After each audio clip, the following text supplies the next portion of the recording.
All right, so first off, that's a super cute cat. Aren't you?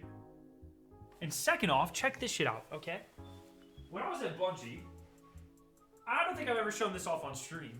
They gave me new caloric beer. It's got the new caloric sign. I drank people. I had no idea they were cannibals when I drank this. Anyways, put that there. That's always there. Shadow did not consume any of it, did you? Anyways, today, Bungie did a really cool Q&A, and this time it was just creators and press. We were all in the Discord, we were asking questions. We were told we couldn't record the audio or the video or anything like that, but it's not NDA'd, so we can talk about anything that we discussed, and I want to break it down here. Destin did a really great Twitter thread that I'll have linked down below, where he goes over pretty much everything that was covered. I'm gonna, smash it down, make it more concise to the top 9 or so things here that I think people are going to care about the most, but more was covered. So if you want a more lengthy read, I'll have that link down below. Now I know a lot of people are going to be like, oh, why don't only the content creators get to ask questions? Fair point. There are public opportunities to ask questions. They've done a couple of their play MAs where Joe Ziegler or Lars Bakken go on like a couple of runs with different Twitch streamers, and chat can just ask them questions, and they're pretty good. They are being super transparent with this game. They're listening to feedback. I promise you that. I've seen it myself. I've suggested things, and then they're in this build.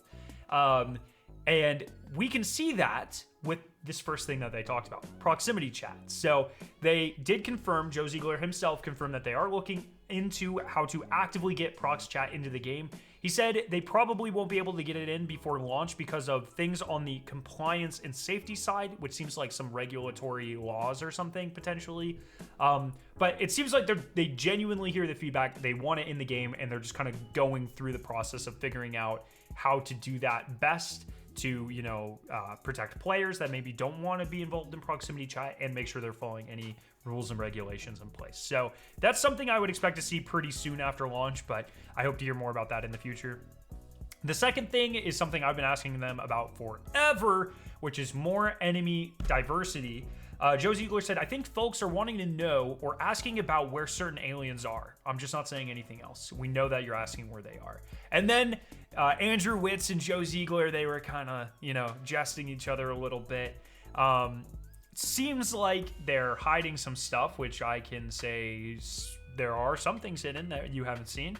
But I really think what's happening is, in the universe of Marathon, we have arrived at Tau Ceti kind of like, I think 80 years after the decimation of the colony. We get here, we don't really know what's going on. We don't know about the 4 or what happened on the Marathon ship or anything like that. We're kind of piecing it all together.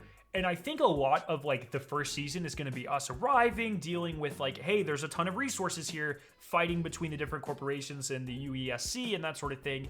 And then I think very quickly, the players are going to do something that is going to like pop off the universe a little bit, and things are going to get kind of crazy. That's my read on it. I don't know. Like, obviously, I'm just kind of inferring. We haven't been told about the seasonal model at all, but it kind of seems like we're arriving at this like calm before the storm, and stuff is going to get crazy, and I think that's when they have a really big opportunity to introduce all the aliens and stuff. The third thing, Ziegler talked about cosmetics a little bit. He said, obviously, we want to give players the ability to express themselves through skins and other things, such as emblems, icons, etc. And so, they're looking at the player skins. We know that. But what was really interesting, and Destin doesn't mention this in his Twitter thread, but I swear it happened. Like, I know this happened. There was another dev there, and I forget their name. I'm so sorry. But he was like straight up saying like, oh yeah, on the player customization team, we've heard a lot of the feedback, and we're actively looking at like more ways to take that feedback and allow you to customize your character even more than we already could. So it seems like they're developing extra systems. They wouldn't tell us what those look like. They didn't want to commit to anything, but it seems like they are taking all of this feedback, customizable runner stuff to heart, so that your glitch can look different than someone else's glitch, and you can really identify with yours. Kind of a combination of the hero or the runner model, if you will, and the fully customizable runner. So I'm really curious what that looks like from a cosmetic standpoint. They were pretty vague, but they've only had a couple of weeks to gather this feedback and really start to formulate a plan of action. So I expect to hear more around the beta. For a shooting range, this is something I have asked Joe Ziegler literally every time I've seen him.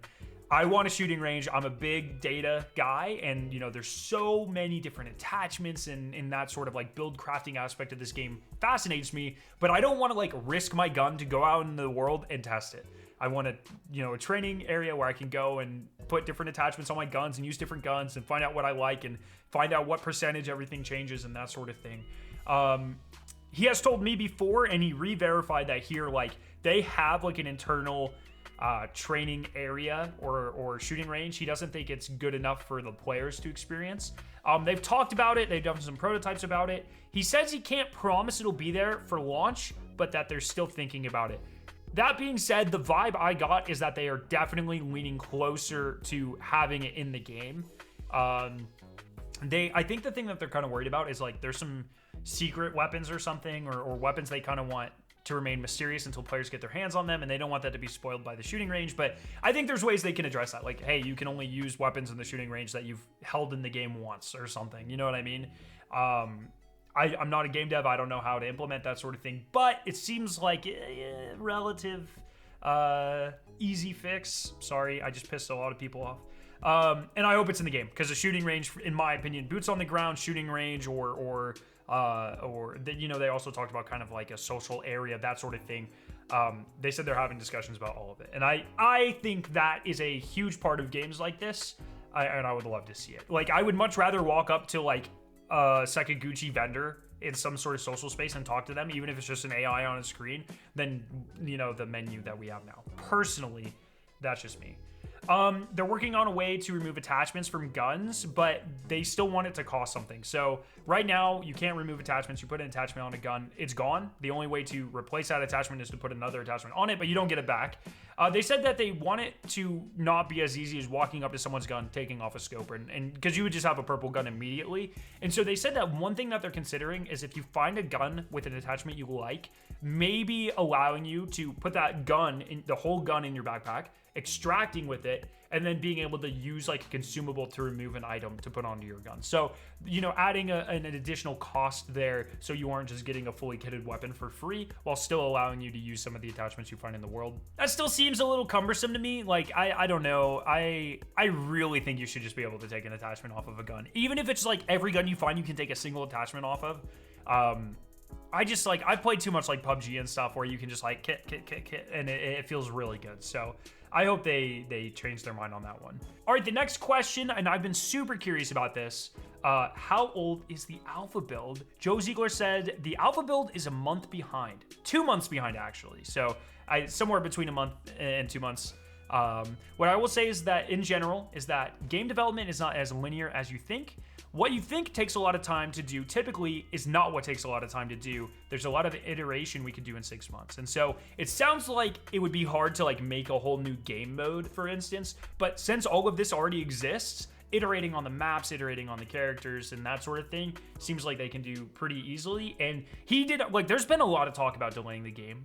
And obviously, like, this is a very public media thing. They can say whatever they want to. We have no idea. But it genuinely did not seem like Joe Ziegler was concerned even a little bit about the timeline, and thought that they could add the rest of everything and address a lot of the feedback by the time the game launches. So we're already playing a 2-month-old build. There's still 5 or 6 months before launch. I mean, that's a lot of game dev time between those windows, right? So we'll see what the beta looks like. I think that'll be a better representation of the launch build. They want to add suppressors into the game. So a lot of people mention, like, this is what my team does. We run in the middle of the map, we listen for gunshots, and we go chase them down in PvP.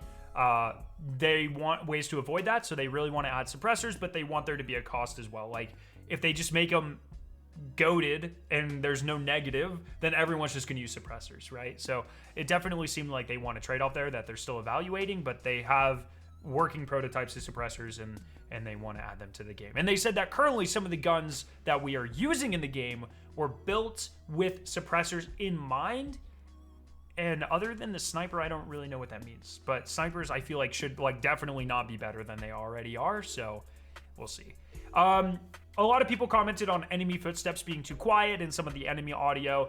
They agreed. They said they're not happy with it at all. They're working on it. They really want different sounds of footsteps based off of what you're on. So water will make a different sound than grass, than metal, than grated metal, that sort of thing. So they said they're working on all of that and they're not happy with it either. And then the final thing they talked about, secrets. Someone finally asked about the marathon ship and secrets and different puzzles in the maps and that sort of thing. And Joe Ziegler said, you will definitely see a lot more about that soon. Definitely before launch, you'll see that within the next few months. So, finally, I've been begging from every mountaintop for them to start talking about this stuff. It seems like, I don't want them to spoil anything. I don't want them to tell you guys what's on the marathon ship or any of the steps or any of this. But they need to let the public know it's there. And I think personally that in the beta, there should be a small puzzle for the community to solve to get get your toes wet, start to see a little bit of what's going on. And I would love to see that. So I'm really excited to see where they take this. But yeah, that's a lot of what they talked about today. Once again, it just genuinely seems like they're taking a lot of feedback to heart and they're actively working to iterate, to incorporate a lot of that feedback. It's what I have been seeing over the last 7 months. People haven't really believed me, but I think all of this shows that, yeah, they care and they're moving in the right direction. But we have to see what that actually looks like when it comes to the game. Full link down below. Thank you guys. If you enjoyed this and you want to see more marathon content, make sure you subscribe, especially for that cute cat right there, that cute potato. You can't see it, but she opened her eyes. Anyways, have a great night. Love your faces. Peace.